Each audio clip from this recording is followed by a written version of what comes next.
In 1972, the first generation of the BMW 5 Series is released to the market.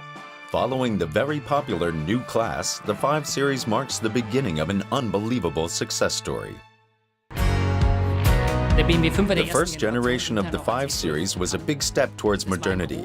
It established a new BMW design language. It was bigger, more comfortable, sportier, and basically superior in any way compared to its predecessor.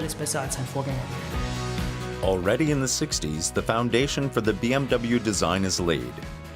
The first generation BMW 5 Series strengthens this design language in the 70s and establishes it as the trademark of BMW.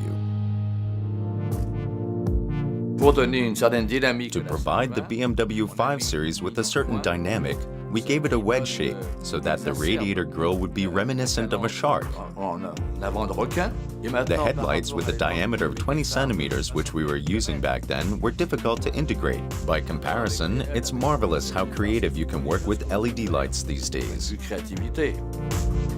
We have many design icons which are already implemented here. It's the starting signal for the modernization of the model range in the 70s and is presented in completion for the first time in this model. The interior portrays space and comfort.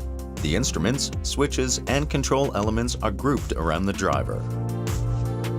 I had the idea to create better ergonomics. This is why I envisioned an ergonomic movement stretching from the steering wheel towards the gearshift assembly. I used this approach for the first time in the BMW 1600 Ti. Subsequently, it was developed further in the BMW 520 and later in the BMW 630 Coupe models.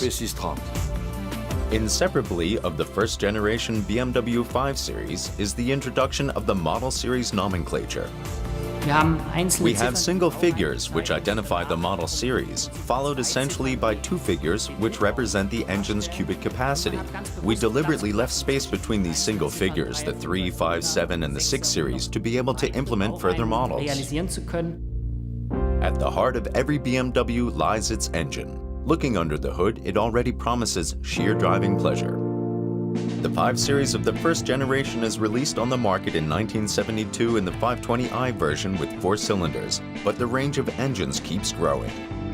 Only 1 year later, we added the 6-cylinder engines from the luxury class into the 5 Series.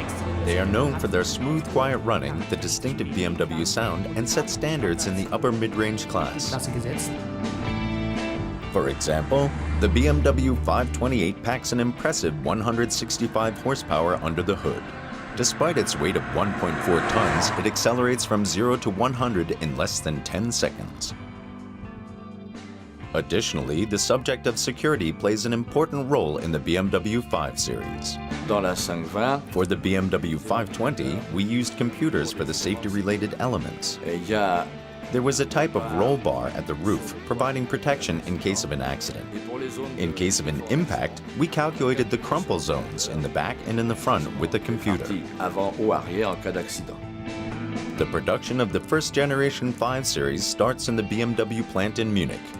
The enormous growth and the increasing sales figures in the 60s lead BMW to open up a new factory in Dingolfing. From the fall of '73 onwards, the 5 Series is rolling off the assembly line in Lower Bavaria. This plant was built for big model series, but we were confronted with criticism from the press. A few weeks after the start of the oil crisis, when we wanted to produce the 5 Series there, the echo in the press was rather negative. But the decision was correct. In '77, we already produced over a third more automobiles with 290,000 units. Today, the first generation of the BMW 5 Series is considered a classic. It lays the foundation for one of the most successful BMW model series. Between 1972 and 1981, the 5 Series was sold almost 700,000 times.